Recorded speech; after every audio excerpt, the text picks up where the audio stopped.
Hello students, in this video we are going to discuss expression for the determination of positions and intensities of the fringes or expression for path difference or expression for fringe width. Okay. आता स्क्रीनवर जी diagram दिसते आहे या डायग्राममध्ये लक्ष द्यायचं आहे. बघा या डायग्राममध्ये आपण दोन स्लिट्स दाखवलेत. S1 पहिली स्लिट दाखवली आहे, S2 जी आहे ती दुसरी स्लिट दाखवल्या. या दोन्ही स्लिटमधलं जे डिस्टन्स आहे ते आपण स्मॉल डी न डिनोट केलेलं आहे. त्याच्यानंतर या स्लिटपासून कॅपिटल डी एवढ्या डिस्टन्सवरती आपण स्क्रीन दाखवलेला आहे. त्याच्यानंतर S1 मधून स्क्रीनवरती लंब टाकला आहे, त्या ठिकाणी आपण S1 डॅश हे नाव दिलं आहे. S2 मधून स्क्रीनवरती लंब टाकलेला आहे, त्या ठिकाणी आपण S2 डॅश हे नाव आपल्याला दिलेलं पाहायला मिळते. आता O जो आहे डायग्राममध्ये तो S1 S2चा सेंटर आहे, बरोबर. म्हणजे S1O आणि S2O ही दोन्ही डिस्टन्सेस D/2 एवढी असणार आहेत. आणि O मधून स्क्रीनवरती परत लंब टाकलेला आहे, ज्या ठिकाणी O डॅश हे नाव आपण दिलेलं आहे. त्याच्यामुळं O डॅश S1 डॅश हे जे डिस्टन्स आहे ते स्मॉल d डिवायडेड बाय 2 एवढं असणार आहे. आणि O डॅश S2 डॅश हे जे डिस्टन्स आहे ते सुद्धा किती असणार आहे, स्मॉल d डिवायडेड बाय 2 एवढं असणार आहे. म्हणजे O डॅश या पॉईंटला कन्स्ट्रक्टिव्ह इंटरफेरन्स घडणार आहे आणि त्या ठिकाणी सेंट्रल ब्राईट बँड तयार होणार आहे. कारण S1 O डॅश आणि S2 O डॅश ही दोन्ही डिस्टन्सेस जे आहे ती सेम असणार आहे. त्याच्यामुळे पाथ डिफरन्स जो आहे तो 0 असेल आणि त्या ठिकाणी आपल्याला कन्स्ट्रक्टिव्ह इंटरफेरन्स जो आहे तो फॉर्म झालेला या ठिकाणी पाहायला मिळेल. आणि P हा Y एवढ्या डिस्टन्सवरती एक आपण पॉईंट घेतलेला आहे की ज्या ठिकाणी कन्स्ट्रक्टिव्ह इंटरफेरन्स घडतो की डिस्ट्रक्टिव्ह, आणि त्याच्यासाठीच्या कंडिशन काय आहेत त्या आपल्याला काय करायचे आहेत पाहायचे आहेत. ओके. आता याचं जे डेरिवेशन आहे ते आपल्याला या ठिकाणी काय करायचं आहे पाहायचं आहे. स्क्रीनवर जी डायग्राम दिसते ती डायग्राम आणि जी स्लाइड येते याच्यामध्ये काय करायचं आहे लक्ष द्यायचं आहे. काय म्हटलंय बघा, let S1 and S2 be the two slits separated by a distance D from each other. The screen is placed at a distance capital D from the slits. Lambda म्हणजे काय आहे तर lambda be the wavelength of monochromatic light, point O be the central point of S1 S2. The point O dash on the screen is equidistant from S1 and S2, so the light wave reaching at point O dash from S1 and S2 are in phase and produce constructive interference. So the point O dash is a bright point. बरोबर. म्हणजे S1 आणि S2 पासून O dash पर्यंत येणाऱ्या ज्या light waves आहेत त्या same path travel करतील आणि त्याच्यामुळे त्या दोन्हीमधला जो पाथ डिफरन्स आहे तो 0 असेल आणि त्याचा परिणाम O डॅशला येणाऱ्या लाईट वेव्ज या इन फेजमध्ये असतील आणि म्हणून त्या ठिकाणी कुठला इंटरफेरन्स घडेल, कन्स्ट्रक्टिव्ह इंटरफेरन्स घडेल. त्या ठिकाणच्या मीडियम पार्टिकलचा ॲम्प्लिट्यूड हे मॅक्झिमम असेल आणि त्याच्यामुळे त्या ठिकाणी आपल्याला ब्राईट पॉईंट क्रिएट झालेला बघायला मिळेल. हा जो ब्राईट पॉईंट क्रिएट होतो त्यालाच सेंट्रल ब्राईट बँड असं म्हटलं जातं. Now consider a point P at a distance Y from O dash. Okay. म्हणजे O डॅश पासून Y एवढ्या अंतरावरती आपल्याला एक पॉईंट कन्सिडर करायचा आहे P, बरोबर. Then the path difference delta L between the waves reaching at point P from S1 and S2 is. आता S1 आणि S2 या दोन्ही सोर्सेसपासून P पॉईंटला रिसीव्ह होणाऱ्या ज्या लाईट वेव्ज आहेत त्यांच्यामधला जो पाथ डिफरन्स आहे जो आपण डेल्टा L न डिनोट करणार आहे आणि तो किती असणार आहे तर path difference is equal to delta L which is equal to S2P minus S1P. आता बघा आपल्याला फिगरमधला पहिला ट्रायंगल कन्सिडर करायचा आहे. Consider triangle S1 dash P. हा जो ट्रायंगल आहे तो आपण कन्सिडर केला आणि याच्यामध्ये जर आपण पायथागोरस थेरमचा यूज केला तर आपल्याला काय लिहिता येईल बघा, S1P square is equal to S1 dash square plus S1 dash P square. Okay. आता S1 डॅशची जी किंमत आहे ती कॅपिटल D एवढी असणार आहे आणि S1 डॅश P याची जी किंमत असणार आहे ती किती असणार आहे O dash P minus O dash S1 dash एवढी. आणि त्याच्यामुळे आपल्याला काय लिहिता येईल तर S1P square is equal to capital D square plus y minus small d divided by 2 bracket square, ज्याला आपण इक्वेशन नंबर देतोय 1. Okay. Similarly consider triangle S2 dash P. आता दुसरा ट्रायंगल कन्सिडर करायचा डायग्राम मधला S2 डॅश आणि P. Okay.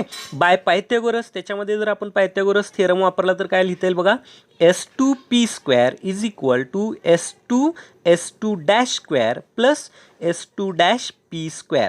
आता S2 डॅशची किंमत आहे D, ती सबस्टिट्यूट करायची आणि S2 डॅश P ची किंमत जी आहे ती किती असणार आहे, तर it is O dash P plus O dash S2 dash, आणि त्याच्यावरून आपल्याला इक्वेशन लिहिता येईल S2P square is equal to capital D square plus Y plus D by 2 bracket square, ज्याला आपण इक्वेशन नंबर देतोय 2. आता सबट्रॅक्टिंग इक्वेशन 1 फ्रॉम 2, इक्वेशन 1 जे आहे ते इक्वेशन 2 मधून आपण सबट्रॅक्ट करतोय, कारण आपल्याला पाथ डिफरन्सची किंमत काढायची आहे S2P मायनस S1P ची किंमत, आणि म्हणून आपण इक्वेशन 2 मधून इक्वेशन 1 जे आहे ते सबट्रॅक्ट करतोय. काय होईल बघा, S2P square minus S1P square which is equal to D square plus Y plus D by 2 bracket square minus in bracket D square plus Y minus D by 2 bracket square. आता हे y plus D by 2 आणि y minus D by 2 यांचे bracket square आपण solve करून घेतले तर आपल्याला पुढची स्टेप मिळेल D square plus Y square plus D square upon 4 plus 2y into D by 2 minus D square minus Y square minus D square upon 4 plus 2y into D by 2 and is equal to किती असणार आहे, it is equal to 4y into D by 2. Okay, 2 ने आपण 4 ला divide केलं तर आपल्याला equation मिळेल S2P square minus S1P square is equal to 2y into small d. याला आपण इक्वेशन नंबर देऊया 3. ओके, आता याच्या पुढं ए स्क्वेअर मायनस बी स्क्वेअर हा जो फॉर्म्युला आहे तो आपल्याला या ठिकाणी वापरायचा आहे. A square minus B square असेल तर आपण लिहू शकतो A minus B in one bracket in another bracket A plus B. त्याच्यानुसार आपण पुढची स्टेप काय लिहू शकतो बघा, S2P minus S1P in another bracket S2P plus S1P is equal to 2y into small d and therefore we can write S2P minus S1P is equal to 2y into small d divided by S2P plus S1P. याला equation number दिला आपण 4. Okay, आता for D upon small D upon capital D is very very very less than 1, म्हणजे small D is less than capital D असेल, we can write S2P plus S1P is nearly equal to 2 into capital D. म्हणजे S2P हे nearly equal to capital D असणार आहे, S1P हे सुद्धा nearly equal to capital D असणार आहे, आणि त्याच्यामुळे D plus D capital D is equal to किती होणार आहे 2D. देअरफॉर वरचं जे इक्वेशन आहे ते आपल्याला कसं लिहिता येईल बघा, delta L is equal to S2P minus S1P and is equal to 2 into y into small d divided by 2 into capital D is equal to y into small d divided by capital D. Okay, this is the expression for the path difference. आता हे जे आहे ते काय आहे, path difference साठीचं expression आहे. म्हणजे जर तुम्हाला derive an expression for the path difference असा जर प्रश्न आला तर या इक्वेशनपर्यंत तुम्हाला डेरिवेशन काय करावं लागतं, लिहावं लागतं. Okay, if the path difference between two interfering waves is an integral multiple of wavelength, that is lambda, there should be constructive interference and the point is bright. आता P पॉइंट जो आहे तो bright आहे का dark कशावरती ठरेल, तर हा जो पाथ डिफरन्स तुम्हाला मिळतोय तो पाथ डिफरन्स जर इंटिग्रल मल्टिपल ऑफ वेवलेंथ येत असेल, म्हणजे लॅम्बडा 2 लॅम्बडा 3 लॅम्बडा 4 लॅम्बडा या पद्धतीने येत असेल तर पी पॉईंटला कन्स्ट्रक्टिव्ह इंटरफेरन्स घडेल आणि तो जो पॉईंट आहे तो कसा असणार आहे, ब्राईट पॉईंट असणार आहे. म्हणजे डेल्टा एल म्हणजेच path difference is equal to Y N into small D upon capital D is equal to किती असणार आहे, N lambda, where N is equal to 0 plus minus 1 plus minus 2 plus minus 3 dot dot dot. बरोबर, या पद्धतीने एनच्या किमती असतील. Fair Y N म्हणजे काय आहे, be the position of nth bright fringe. ओके, therefore वरच्या इक्वेशन वरून आपल्याला असं लिहिता येईल yn is equal to n into lambda into capital D divided by small d. Okay, आता डिस्ट्रक्टिव्ह इंटरफेरन्ससाठी कंडिशन कशी सांगता येईल आपल्याला, if the path difference between two interfering waves is odd integral multiple of half of the wavelength, there should be destructive interference and the point is dark point. म्हणजे दोन interfering waves मधला path difference हा जर odd integral multiple of half of the wavelength असेल तर त्या ठिकाणी destructive interference असणार आहे आणि तो जो पॉईंट आहे तो डार्क असणार आहे. म्हणजेच जर पाथ डिफरन्सच्या किमती या λ/2, 3 λ/2, 5 λ/2 या पद्धतीने येत असतील तर त्या ठिकाणी डिस्ट्रक्टिव्ह इंटरफेरन्स असेल आणि पॉईंट जो आहे तो डार्क पॉईंट असेल.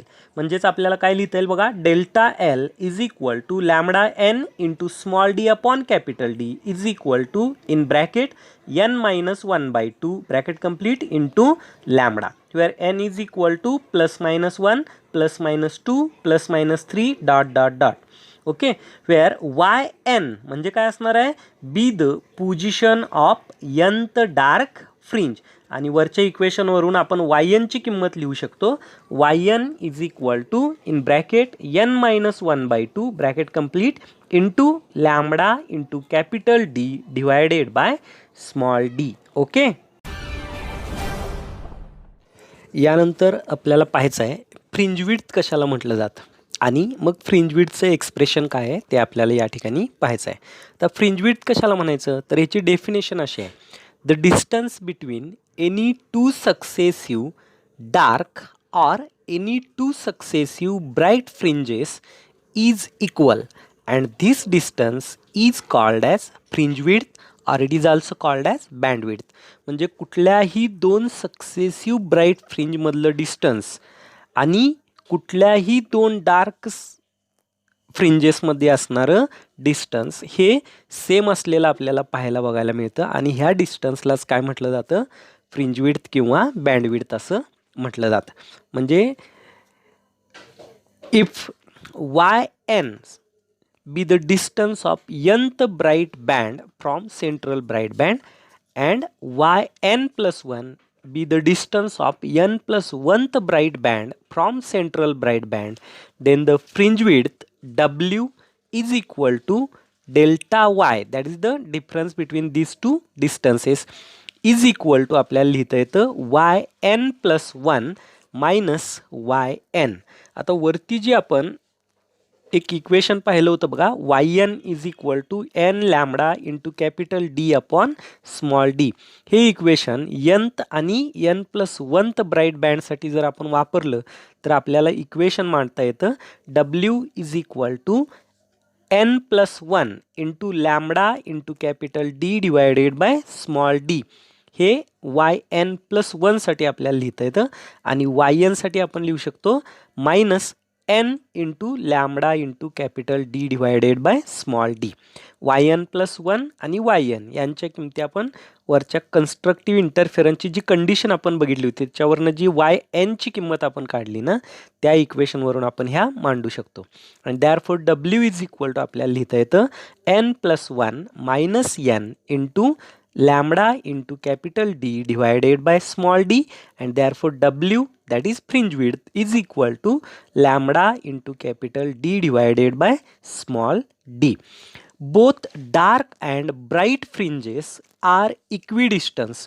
आता ह्या ब्राईट आणि डार्क फ्रिंजेस जे आहेत त्या कशा असतात, इक्विडिस्टन्स म्हणजे सेम डिस्टन्सवरती असतात अँड हॅव इक्वल विड्थ्स, आणि त्यांची जी विड्थ आहे ब्राईट आणि डार्क फ्रिंजची ही आपल्याला सेम असलेली काय होते पाहायला मिळते. The relation between path difference delta L and phase difference delta phi is given by. आता फेज डिफरन्स आणि पाथ डिफरन्समधलं रिलेशन आपल्याला या पद्धतीने मांडता येतं, delta phi is equal to 2π divided by lambda into delta L. From equation 4, वरती जे इक्वेशन 4 आपण पाहिलं त्याच्यावरून आपण असं लिहू शकतो, म्हणजे डेल्टा एलची किंमत सबस्टिट्यूट केली तर आपल्याला असं लिहिता येतं delta phi is equal to y into small d upon capital D into 2π divided by lambda. Okay, the condition for constructive interference in terms of phase difference is, phase डिफरन्सच्या स्वरूपात कन्स्ट्रक्टिव्ह इंटरफेरन्सची condition आपल्याला लिहिता येते delta phi is equal to N lambda into 2 pi divided by lambda. म्हणजे delta एलची किंमत जी आहे कन्स्ट्रक्टिव्ह इंटरफेरन्ससाठी पाथ डिफरन्सची ती किंमत आपण सबस्टिट्यूट करतो या ठिकाणी. लॅमडाला लॅमडा कॅन्सल होईल आणि आपल्याला इक्वेशन मिळेल delta phi is equal to 2 pi N, where N is equal to 0 plus minus 1 plus minus 2 plus minus 3 dot dot dot या पद्धतीने आपल्याला दाखवता येईल. The condition for destructive interference in terms of phase difference is delta phi is equal to n minus 1 by 2 into lambda. म्हणजे ही delta L ची किंमत आहे, म्हणजेच पाथ डिफरन्सची डिस्ट्रक्टिव्ह इंटरफेरन्ससाठीची into 2 pi divided by lambda. आता लॅमडा परत कॅन्सल झालं तर आपल्याला डेल्टा फायची कंडिशन लिहिता येते n मायनस 1 बाय 2 इन ब्रॅकेटमध्ये into 2 pi. Okay, where n is equal to plus minus 1 plus minus 2 plus minus 3 dot dot dot. म्हणजे ह्या कंडिशन्स आपण बघितल्या कन्स्ट्रक्टिव्ह आणि डिस्ट्रक्टिव्ह इंटरफेरन्सच्या in terms of phase difference. आणि वरती ज्या आपण पाहिल्या होत्या त्या पण कंडिशन्सच होत्या कन्स्ट्रक्टिव्ह आणि डिस्ट्रक्टिव्ह इंटरफेरन्सच्या, पण त्या पाथ डिफरन्सच्या स्वरूपामध्ये आपण त्या ठिकाणी काय केल्या होत्या पाहिल्या होत्या. ओके, यानंतर आपल्याला पुढचा पॉईंट पाहायचा आहे इंटेन्सिटी डिस्ट्रीब्युशन. म्हणजे S1 आणि S2 या दोन सोर्सेसपासून निघणाऱ्या लाईट वेव्ह ज्या P पॉईंटपर्यंत पोहोचत आहेत त्यांच्यामधला फेज डिफरन्स जर फाय एवढा असेल तर त्या ठिकाणच्या P पॉईंटच्या ठिकाणची इंटेन्सिटी लाईटची किती असणार आहे ती आपल्याला काय करायची आहे पाहायची आहे. आता S1 सोर्सपासून जी लाईट वेव्ह निघते त्याचं इक्वेशन जे आहे ते आपल्याला घेता येतं E1 is equal to E0 sine of omega T. आणि S2 सोर्सपासून निघणारी जी लाईट वेव्ह आहे त्याचं इक्वेशन आपल्याला या ठिकाणी घेता येतं E2 is equal to E0 sine of omega T plus phi. Phi this is the phase difference between the two waves which are emitted from the sources S1 and S2 are reaching to the point P.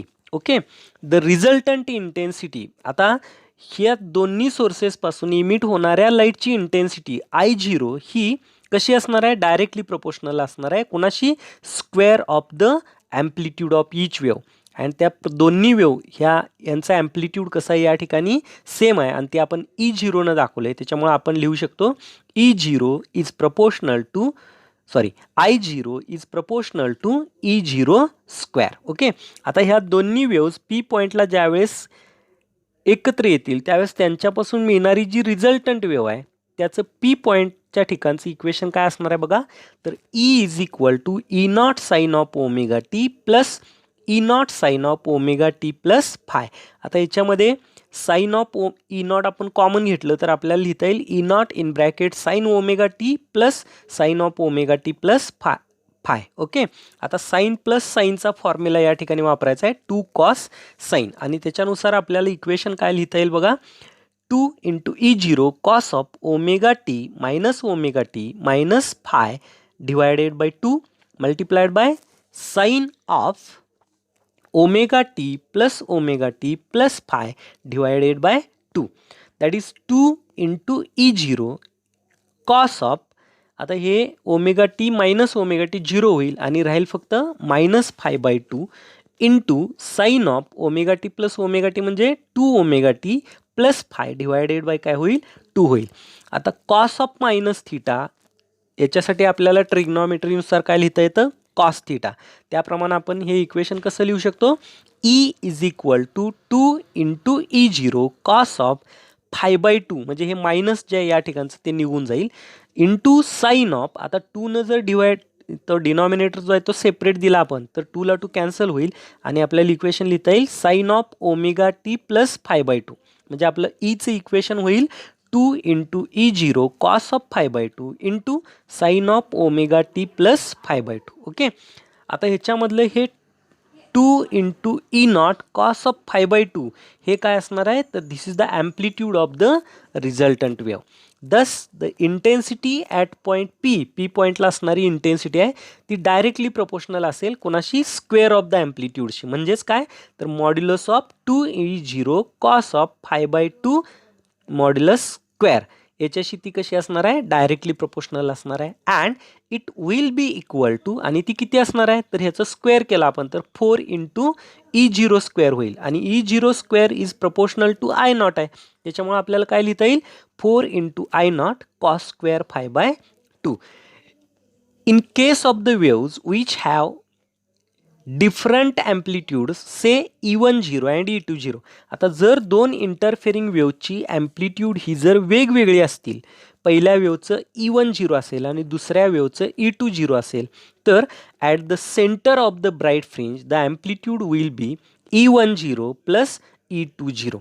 म्हणजे centre जर आपण घेतला बरोबर ओ पॉईंटचा, तर त्या ठिकाणी येणाऱ्या वेव्ज या इन फेजमध्ये असतील, म्हणजे क्रस्टवर क्रस्ट आणि ट्रपवर ट्रप कोइन्साइड होईल आणि त्याच्यामुळे त्या ठिकाणी ॲम्प्लिट्यूडची काय होते, बेरीज होते. आणि म्हणून काय लिहिता येतं आपल्याला, E10 म्हणजे पहिल्या वेव्हचा ॲम्प्लिट्यूड प्लस दुसऱ्या वेव्हचा ॲम्प्लिट्यूड म्हणजे E20. And hence intensity is proportional to modulus of E10 plus E20 modulus square. while at the centers of the dark fringes, dark फ्रिंजेसच्या सेंटरला जर आपण गेलो तर त्या ठिकाणचं जे ॲम्प्लिट्यूड आहे ते किती असणार आहे तर it is modulus of E10 minus E20.